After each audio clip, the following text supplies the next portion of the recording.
Olá, queridos amigos, sempre rogando a Deus nosso Pai e a Jesus o nosso Mestre, que estejam conosco nesses momentos de leitura e reflexão desta obra, O Livro dos Espíritos, por Allan Kardec, buscando sempre o objetivo maior de nos conhecer, o autoconhecimento, o autoaprimoramento nessa trajetória incrível que Deus nos colocou para trilhar e, em assim fazendo, vamos melhorando os nossos vínculos com aqueles que nos são próximos, encarnados e desencarnados. E com esse aprendizado vamos despertando, buscando a lucidez e participando mais ativamente desse período de transição planetária. Nós estamos no livro 2º, capítulo 7, Retorno à Vida Corporal, item 1, Prelúdio do Retorno. Pergunta 330 de Allan Kardec. Os espíritos conhecem a época em que terão de se reencarnar? Eles a pressentem, como o cego sente o fogo de que se aproxima. Sabem que devem retomar um corpo, como sabeis que deveis morrer um dia, mas ignoram quando isso acontecerá. Kardec nos remete ao item 166, que está no capítulo 4, Pluralidade das Existências, item 1, da reencarnação. A pergunta 166 é a seguinte: a alma que não atingiu a perfeição durante a vida corpórea, como acaba de depurar-se? Submetendo-se à prova de uma nova existência. 166A. Como ela realiza essa nova existência? Pela sua transformação como espírito? Ao se depurar, a alma sofre sem dúvida uma transformação, mas para isso necessita da prova da vida corpórea. 166B. A alma tem muitas existências corpóreas? Sim, todos nós temos muitas existências. Os que dizem o contrário querem manter-vos na ignorância em que eles mesmos se encontram. Esse é o seu desejo. 166C. Parece resultar desse princípio que, após ter deixado o corpo, a alma toma outro. Dito isso de outra maneira, que ela se reencarna em novo corpo. É assim que se deve entender? É evidente. 330A. A reencarnação é, portanto, uma necessidade da vida espírita, como a morte é uma necessidade da vida corpórea? Seguramente assim é. Então vamos parar um pouquinho para pensarmos sobre todas essas respostas da espiritualidade superior a Kardec. Os espíritos conhecem a época em que terão de se reencarnar? E a resposta é clara, eles a pressentem. É por isso que esse item 1 chama-se Prelúdio do Retorno. É ter essa sensação de que algo vai acontecer. Muito interessante as respostas. Assim como sabemos que vamos morrer, sabemos em espírito que devemos reencarnar.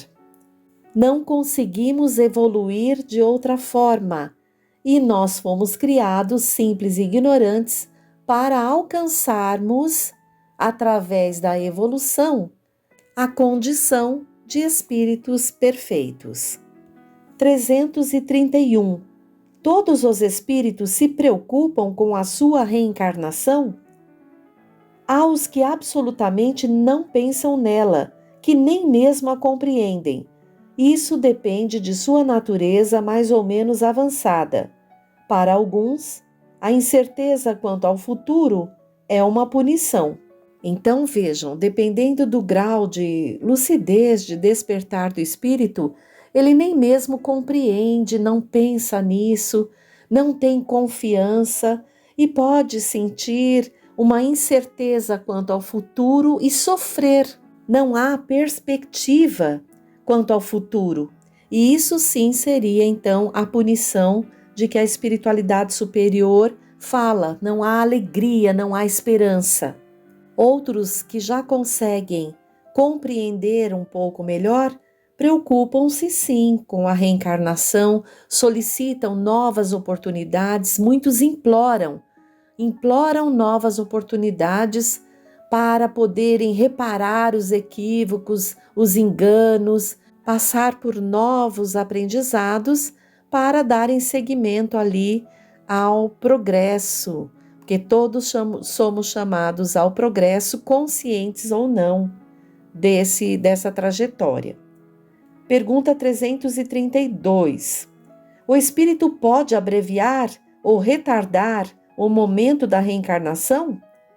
Pode abreviá-lo, solicitando-o por suas preces, e pode também retardá-lo se recua ante a prova, porque entre os espíritos há também indiferentes e poltrões, mas não o faz impunemente, pois sofre com isso, como aquele que recusa o remédio que o pode curar. 333. Se um espírito se sentisse bastante feliz numa condição mediana entre os espíritos errantes e não tivesse a ambição de se elevar, poderia prolongar indefinidamente esse estado? Não indefinidamente. Cedo ou tarde, o espírito sente a necessidade de avançar. Todos devem elevar-se, pois esse é o destino de todos. Então vejam, há uma providência divina. Toda a criação de Deus tende à perfeição. Então não há como fugirmos dessa trajetória. 334. A união da alma com este ou aquele corpo está predestinada ou no último momento é que se faz a escolha? O espírito é sempre designado com antecedência. Escolhendo a prova que deseja sofrer, o espírito pede para se encarnar. Ora, Deus, que tudo sabe e tudo vê, sabe e vê com antecedência que tal alma se unirá a tal corpo.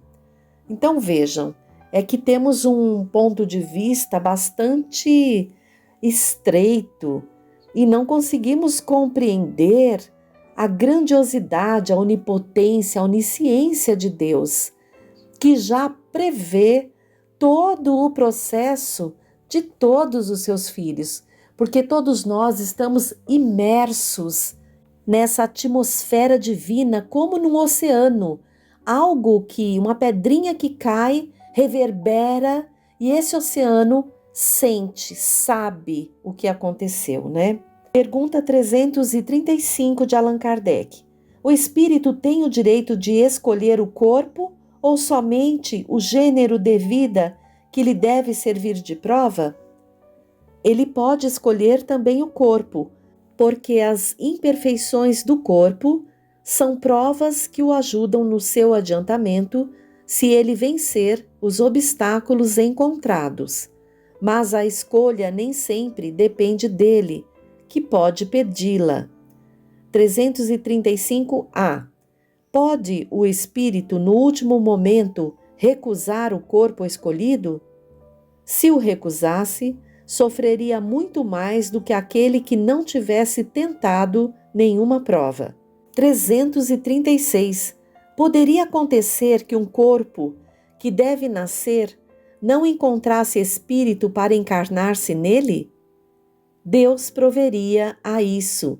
A criança, quando deve nascer para viver, tem sempre uma alma predestinada. Nada é criado sem um desígnio. 337. A união do espírito com determinado corpo pode ser imposta por Deus? Pode ser imposta da mesma maneira que as diferentes provas, sobretudo quando o espírito ainda não está apto a fazer uma escolha com conhecimento de causa. Como expiação, o espírito pode ser constrangido a se unir ao corpo de uma criança que, por seu nascimento e pela posição que terá no mundo, poderá tornar-se para ele um meio de castigo. Muito interessante, não é? Todas as encarnações, todo o processo reencarnatório é de conhecimento de Deus que o permite. Quando não temos a condição de participar, de escolher, então Deus propõe para nós aquilo que é melhor naquele momento. Confiemos. 338. Se acontecesse que muitos espíritos se apresentassem para ocupar um mesmo corpo que vai nascer, o que decidiria entre eles? Muitos podem pedi-lo, mas é Deus quem julga, em casos assim, qual é o mais capaz de preencher a missão que a criança se destina. Mas, como já disse, o espírito é designado antes do instante em que deve unir-se ao corpo. Vejam, todos nós que estamos encarnados, cada qual foi destinado por permissão de Deus a essa encarnação.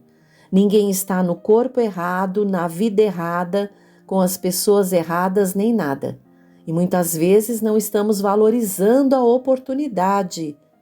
E muitos espíritos querem, imploram a oportunidade da vida no corpo para passarem pelas provas e expiações, as quais estamos tendo a oportunidade de fazê-lo, de passar, né? Muitos estão ali implorando e ainda não foi permitido. Possamos estar ali cientes da nossa responsabilidade na valorização da oportunidade dada por Deus. 339. O momento da encarnação é seguido de perturbação semelhante ao que se verifica na desencarnação? Muito maior e, sobretudo, mais longa. Na morte, o espírito sai da escravidão. No nascimento, entra nela. Vejam, aqui a espiritualidade deixa claro, quando o espírito desencarna, ele já passou pela prova retornando à pátria espiritual. É natural uma perturbação, mas aos poucos o espírito se vê novamente na pátria espiritual. Agora, ao reencarnar, o espírito vai adentrar a prova no corpo físico, vai mergulhar no avatar, vai encarcerar-se no corpo, restringir as suas percepções, porque o corpo restringe as percepções do espírito, para passar aquela situação, aquelas provas, né, determinadas ali pelas necessidades do espírito com a permissão de Deus. Processo, então, mais perturbador. No plano espiritual mesmo já se inicia, né, o restringimento do perispírito, quando já está próximo o espírito do reencarne ali, né? Quando há ali o processo da gestação, tal, tudo esse espírito que vai reencarnar, muitas vezes inicia esse processo de restrição, de restringimento do perispírito, que vai ali se acoplando ao tamanho do feto, perdendo a sua lucidez ali, a sua consciência, para adentrar então à prova. Muito interessante, hein? 340. O instante em que o espírito deve encarnar-se é para ele um instante solene? Cumpre ele esse ato como coisa grave e importante? É como um viajante que embarca para uma travessia perigosa e não sabe se vai encontrar a morte nas vagas que afronta. Nota de Allan Kardec. O viajante que embarca sabe a que perigo se expõe, mas não sabe se naufragará. Assim se dá com o espírito. Ele conhece o gênero de provas a que se submete, mas não sabe se sucumbirá. Da mesma maneira que a morte do corpo é um renascimento para o espírito, a reencarnação é para ele uma espécie de morte, ou antes, de exílio ou de clausura. Ele deixa o mundo dos espíritos pelo mundo corpóreo, como o homem deixa o mundo corpóreo pelo mundo dos espíritos. O espírito sabe que se reencarnará, como o homem sabe que morre, mas, como este, não tem consciência do fato, senão no último momento, quando chega o tempo desejado. Então, nesse momento supremo, a perturbação o envolve, como no homem em agonia, e essa perturbação persiste até que a nova existência esteja nitidamente firmada. O início da reencarnação é uma espécie de agonia para o espírito. Pergunta 341. A incerteza do espírito quanto à eventualidade do sucesso das provas que vai sofrer na vida é para ele uma causa de aflição antes da encarnação? Uma grande aflição, pois as provas da sua existência o retardarão ou farão avançar, segundo as tiver bem ou mal suportado. Então vejam que interessante. É uma aflição muito grande para o espírito que vai reencarnar. Ele pode sentir medo de falhar. Então ele vai conhecer ali o gênero das provas e tudo, mas ele sabe que ele vai mergulhar no corpo físico, vai perder a sua lucidez ali, vai perder a sua consciência, a sua lembrança, vai ter a bênção do esquecimento, que é fundamental para o êxito da prova, graças a Deus, mas ele vai esquecer-se, né? Então mergulha ali no corpo de carne e vai reiniciar como estivesse zerado a quilometragem, reiniciando ali as novas marcações e através do livre-arbítrio é que ele vai ali se testando, não é? Por isso talvez a insegurança de todos nós ante o reencarne, o medo de sucumbir à prova. 342. No momento de sua reencarnação, o espírito é acompanhado por outros, seus amigos, que assistem à sua partida do mundo espírita, como o vão receber na sua volta? Isso depende da esfera que o espírito habita. Se está nas esferas em que reina a afeição, os espíritos que o amam o acompanham até o derradeiro momento, o encorajam e frequentemente mesmo o seguem durante a vida. 343. Os espíritos amigos que nos seguem durante a vida são por vezes os que vemos em sonho, que nos testemunham a sua afeição e que se nos apresentam com feições desconhecidas? Muito frequentemente o são. Eles vêm visitar-vos, como ides ver um prisioneiro sob chaves. Então vejam, Deus misericordioso, compassivo, vai permitir o reencarne. Quando o reencarne ali, a prova, é possível do espírito vencê-la. Jamais vai dar uma prova acima das forças do espírito que está reencarnando. Isso é uma coisa muito interessante para que a gente redobre, né? Aquela gratidão a Deus, redobre a confiança de que temos condições de passar pelas provas e expiações da vida, porque senão não estaríamos passando. Isso é maravilhoso. Essas revelações do Livro dos Espíritos trazem para nós, aumentam a nossa confiança, consolidam a nossa fé nos desígnios de Deus. Então já sabemos, puxa vida, se estamos encarnados, né? Se estamos passando, nos encontrando com tantos corações e passando por várias situações, é porque temos condições de passar. Busquemos muitas vezes nos aquietar como filhos de Deus, buscando esse Pai amoroso e conversando com Ele: Deus Pai, eu estou aqui passando por essas provas e expiações, encarnado, me deste a oportunidade do encarne. Confio em Ti, que confiou em mim para vencer essa etapa, para o meu progresso, para a minha evolução. Me auxilie e me inspire para que eu possa fazer o melhor. E é assim, queridos companheiros, que devemos conversar com esse Pai amoroso, porque Ele sabe das nossas capacidades e nós muitas vezes desconhecemos, não as buscamos.